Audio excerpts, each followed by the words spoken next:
We will start on the line that begins with the word ha-aytz. That's a couple of lines below the middle of that section. We're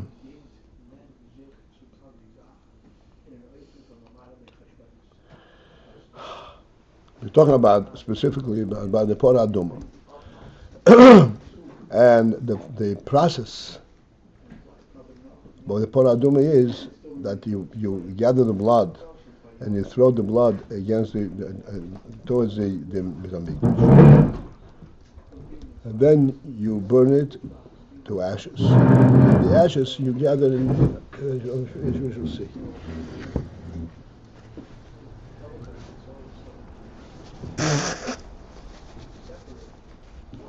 And we already mentioned that Porah Aduma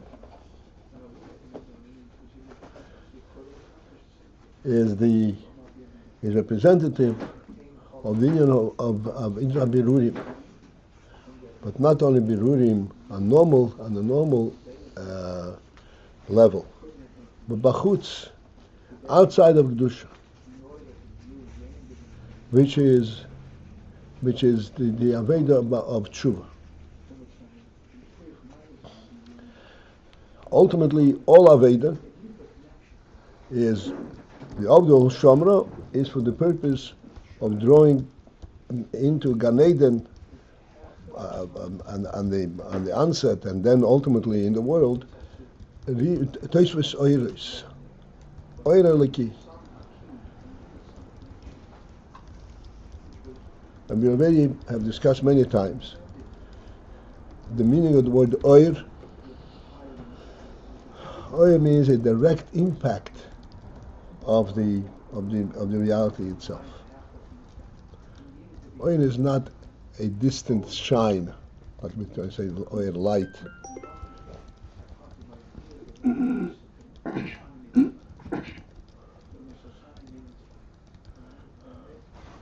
Rather, oil means the effect of the presence.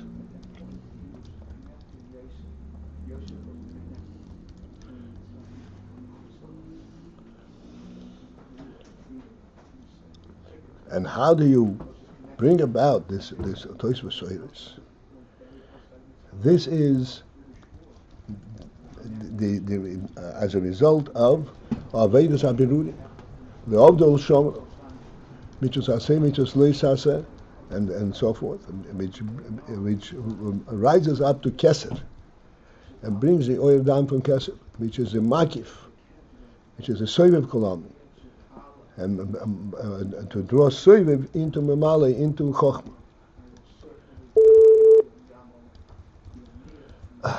And how is that represented in Porah Aduma? Porah Aduma, this is an extra an extra level in that avodah. That the whole avodah is bachutz, which means that this is when you're gathering the avodah, you're gathering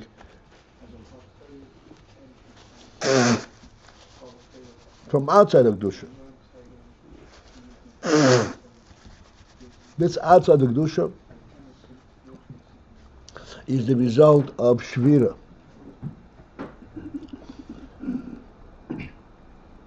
When there was shviras hakelim, and then the oil has fallen down all the way down to the bottom.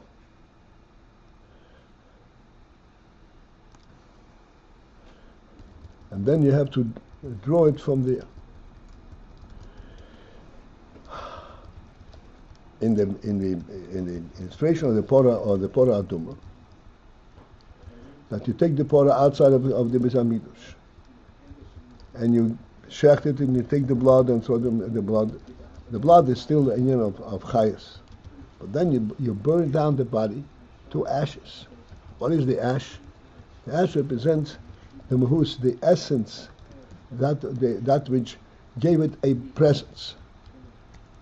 Then the other Yisraelis gave it a form, something which is more akin to kelim, whereas the ashes, that represents the essence itself.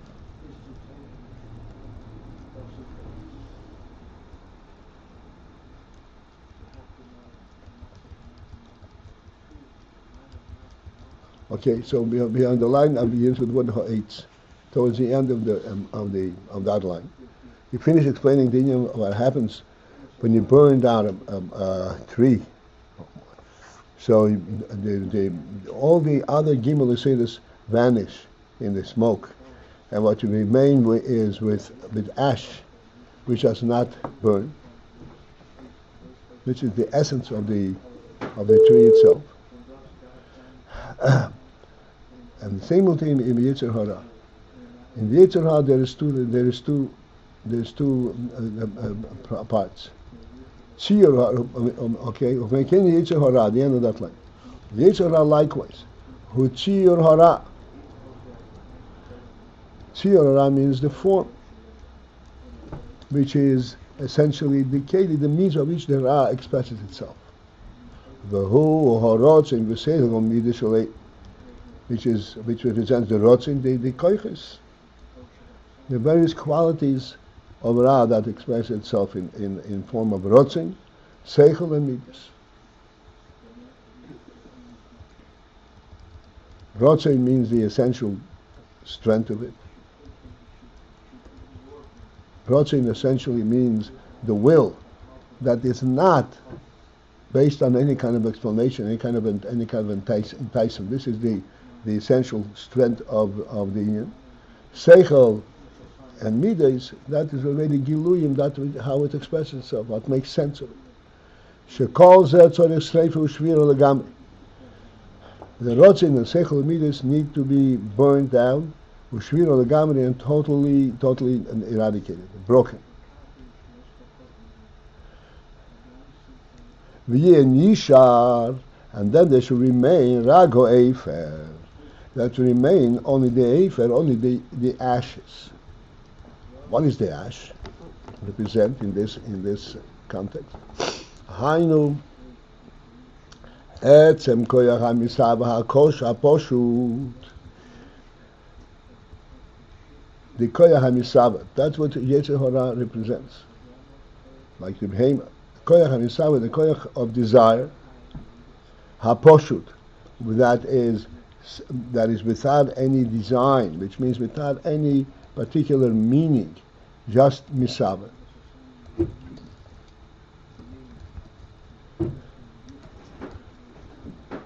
Effectively, this is what the Yetzer Hara is based on, the koyach hamisava. Anything that will give me satisfaction doesn't have to be justified, doesn't have to be meaningful. Koyach hamisava. Oh, thank you very much.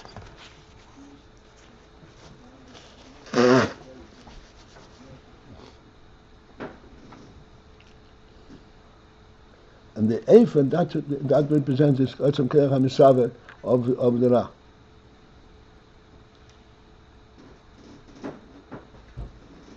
K'meishehu bli shum tziyur, the Taiva without any tziyur. A tziyur would mean some kind of a sense, of a justification. What is it that is drawing you to this?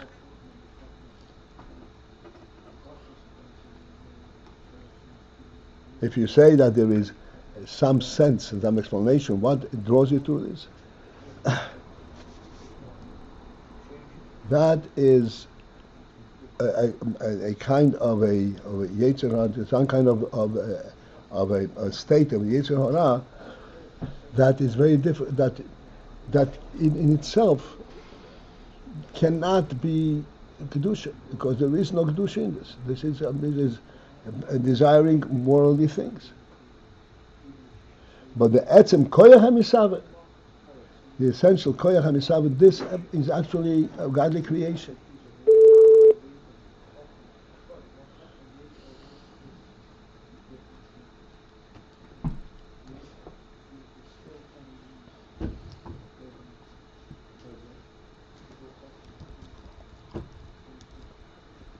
K'meishehu b'lishim tziyur. This is capable to be transformed to Kedusha.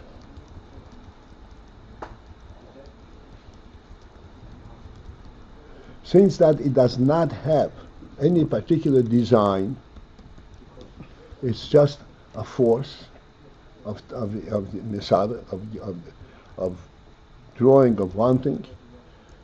Therefore, that can be directed to Having Dusha. Lihyois, so that there would be Toikev Harotzin Lelakus. There would be a Toikev Harotzin, the powerful Rotzin to Lelakus.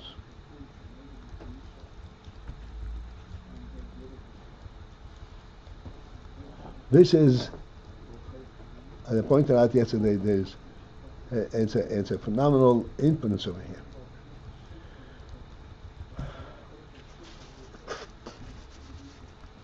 In the world,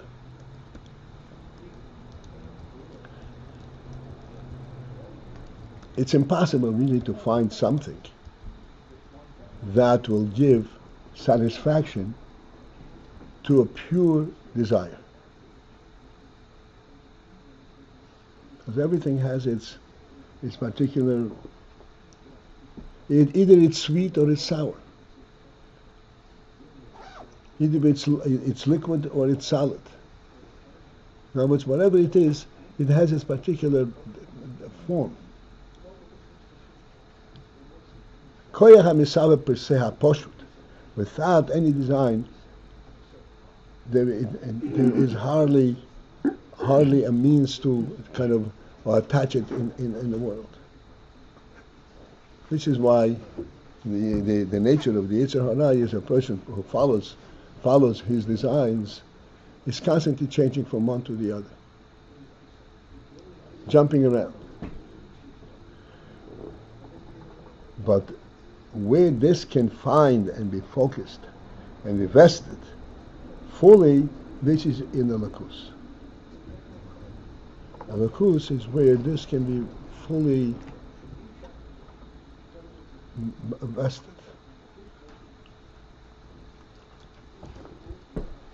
And the Lakus is limitless, and it is and the depth is unfathomable. And that's why this is where it can be directed, and then it becomes Toikev Harotzin Lelakus, the strength of Rotzin Lelakus. V'zehu, and that explains the fact shemitzvos Parah Aduma, the mitzvah of Parah Aduma hoye be'Elazar davke. The Parah Aduma had to be done by Elazar, not Ayin, but Elazar. This is Yalkut. In Yalkut, in Medrash, it says Elazar. Well, Elazar stands Keil Oizer. Now this is possible only Keil Oizer, by the help of Hashem. Keil Oizer. Ki haba l'tayir Messiah lei. Because there is a cloud that if one wants to purify himself, Messiah lay, he gets assistance milmailo. And the explanation of this, and that's why you're Elazar, the big day, Lot is mituma l'tahara, which means that in order, Lot is mituma l'tahara, to step out from tuma, from impurity into purity, tzrichim ezer v'shiyur milmailo. You need an assist from above. This is not something that can be accomplished by one's own avodah.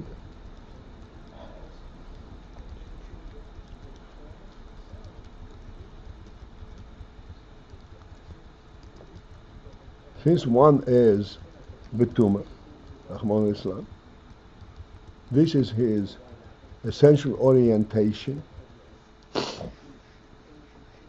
This is the basis of his thinking. He cannot free himself up from that. He needs an assistant Milo to be drawn out of it. V'zeh Keil Oizer, and that's Elazar sent Keil Oizer, the help from Hashem. But the day Avedas Parah Aduma, and then as a result of the Avedas Parah Aduma, Mamshichim Il Milo Bechinas Mayim Chayim. So Avodah Parah Aduma, this is the tshuva, the dislodging from tuma into tar, and then through that mamshichim, the ultimate goal is that you draw milmaila from above, bechinas mayim chayim. The meaning of mayim chayim, because the avodah of poraduma was that you burn it poraduma and you gather the ashes, and then this ash you mix with mayim chayim. Mayim chayim means water drawn from a living wellspring.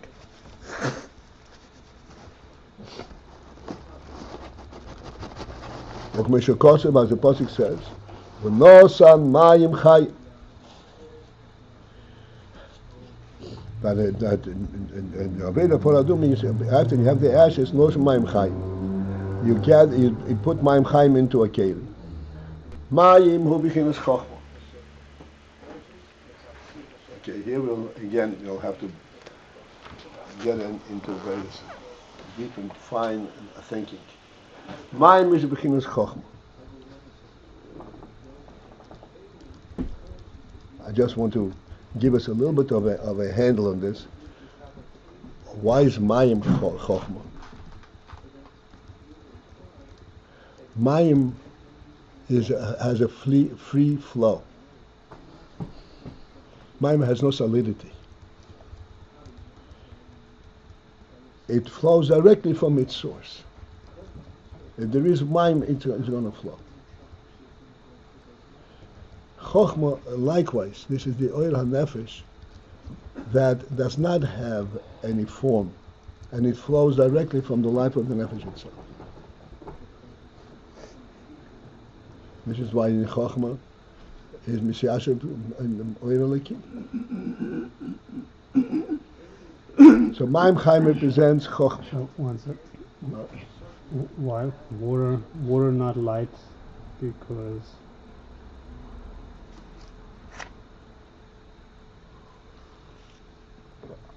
Did I make a bracha? I think you did. Huh? Yeah? I think you did. You don't remember the taste, okay? I can remember saying amen. That's why. Oh. Maybe it was yesterday you said amen. Yeah, when amen a day? That's in different categories. On the physical level and on a more spiritual level. Light is a more spiritual level. Mayim is on a physical level. So Mayim Chaim is refers to Chochmah. so at the outset we were talking about Tosfos Oirus, and that's kind of how we came into. That was like the bigger picture here. That there's Mayim Chaim from above. This is all part of the method. The Tevet is the result of that. Mayim Chaim hu bechinas Chochmah. Mayim Chaim, and living waters, hu bechinas mokir ha-chochmah. Just like Mayim Chaim is water coming from the source of water.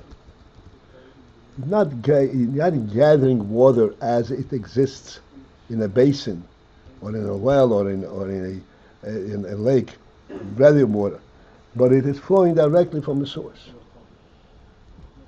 V'hainu bechinas ha-chochmah k'mei shehi b'esesfiras hagnuzis kirem atzimtzum.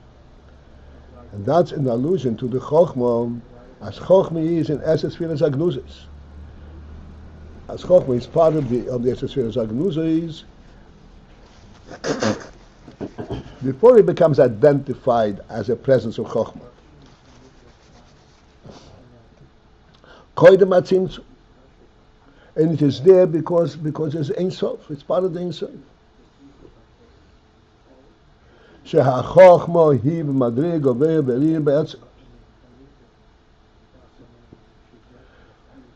When the chochmah is b'madrig over be'lir be'etzem, the chochmah is in a very high and superior madrig.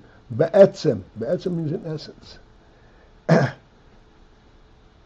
True Chochmah, as it flows out, it's a high madrega, but then there is the essence of Chochmah. How come there is Chochmah? This is the very source of the fact that that enables that there be Chochmah.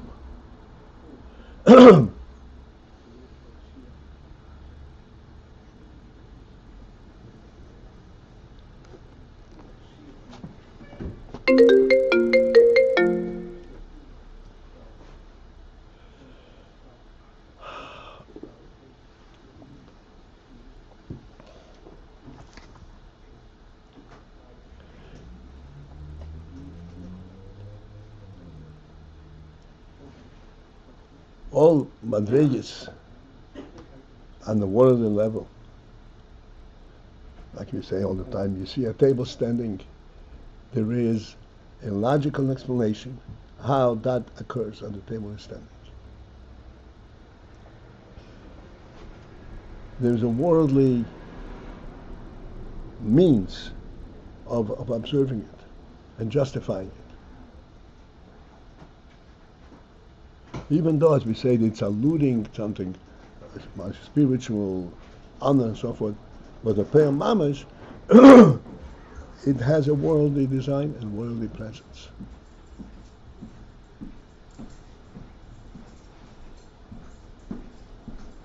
Chochmah, as we pointed out many times, Chochmah does not have a form. Chochmah does not have any legs to stand on. Just like we say in sight. You see something, you don't touch it, you don't even come close to it.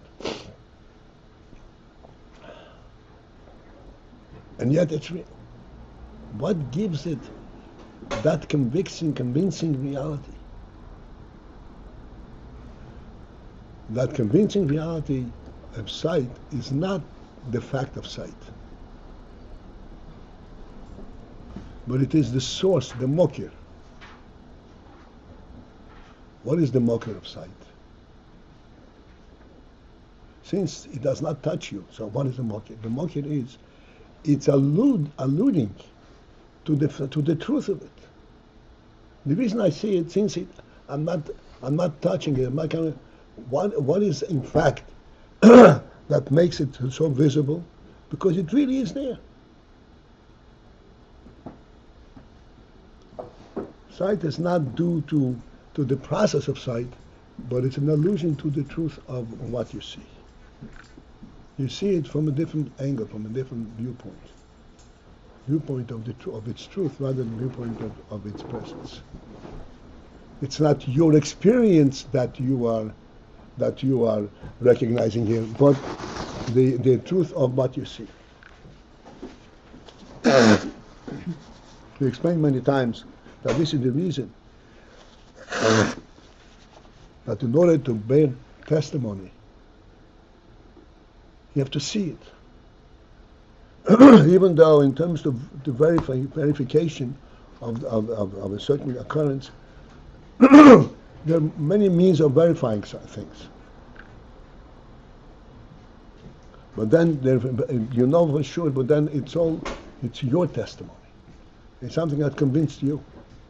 Testifying of an occurrence, you have to testify of the truth of the occurrence itself. Not that it's true that this happened, but the source of it.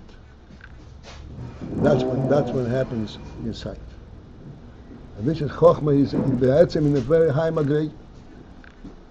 V'gam, two lines on the bottom, v'gam, and also yesh bo ha'oir. In the Chochmah there is the oir, the reality, shebisaldus v'iskalus kula. The oir that is present when there is unity and interrelationship kulam of all the spheres. That is also contained in the Chochmah.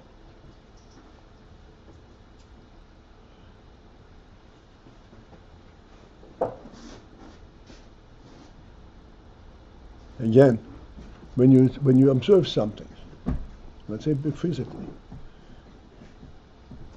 and it has a color, and it has a sign, and it has all kinds of different implications. The real reality that you're observing is none of that.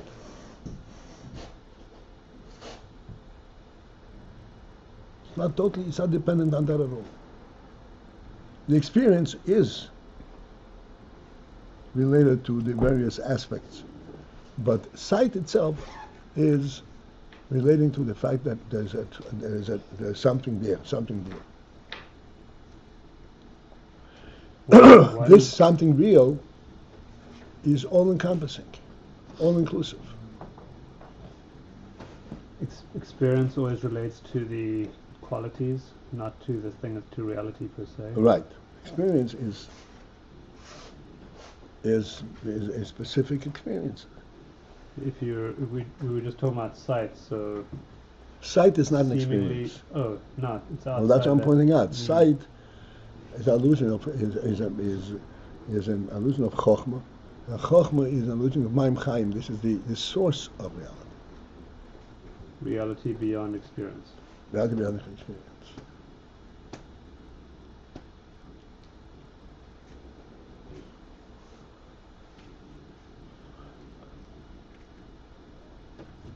V'hainu, which means that Chokhmah in fact contains an effect of ha'oil al-kolon, of the oil that is above all the spheres and includes all of them. U'kanal perich of zeh, as we said before earlier.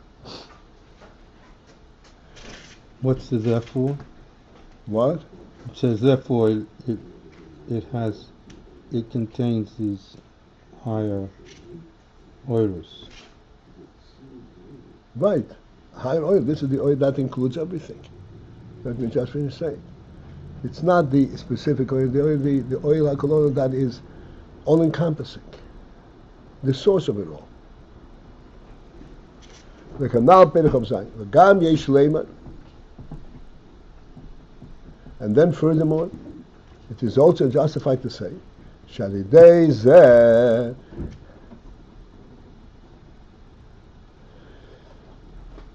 that as a result of this, of the avodah, of this Maim Chayim with the Pora Aduma, Mamshir Bechinas Atzmus Ein Sof Habli Gvul, he can draw the Bechina of Atzmus Ein Sof, the Etzem of Ein Sof Habli Gvul, Shalamaylo Mishorosh Hoiris. That is even higher than the root of the Oiris, B'shor Shalom Mekirin Harishon. Before the Oiris, so to speak, are even identified in their original source. And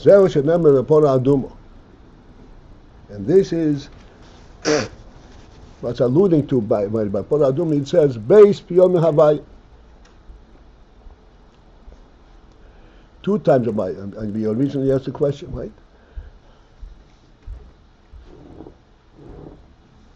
And then Hashem and Moshe, and then this Chukah Zatei Hashem Hashem. What is the 2 times Havaya? The Hine.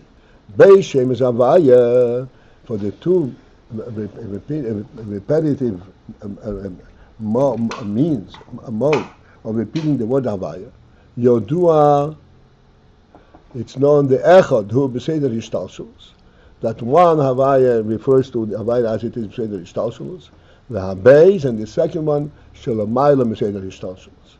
The Havaya that is above Seder Ishtalshulos, which is above the Tzimtzum. Varedei Pora Aduma Menshichim B'chinas Havaya Deli'ela. But Aveda Pora Aduma, which is, as you said, Aveda from Tshuva, Mamshichim B'chinas Havaya Deli'ela, the higher Havaya, the Lamayla Shalamayla Mehishtalshulos. V'yesh Leimar. And regarding this, okay, second alert.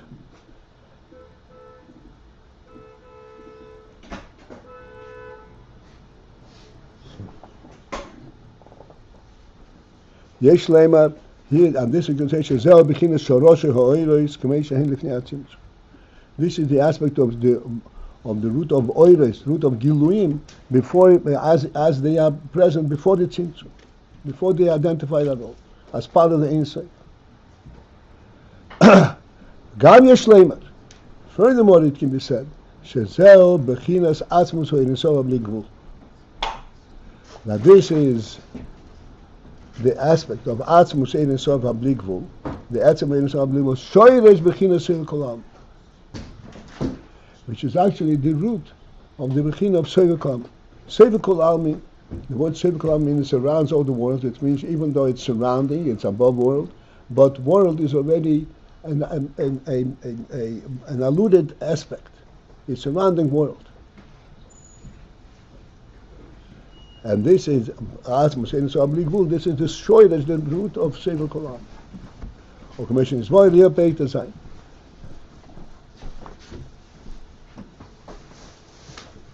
Okay, just I'm going to finish this slide. The base, as we explained already, the base Hashem is that the two names, Hein Shoroshei, Ha-Beis Madrigas, Mamale Kolam, Shevet Kolam. This is the root of the two Madrigas of Mamale Kolam, Shevet Kolam, because Shekosim Makimach. Alright, this is where we have to start today, and it looks like tomorrow we're going to finish a Maimon. Tomorrow we're not going to get together. Next week. Sunday. It's another week. Sunday's a big day.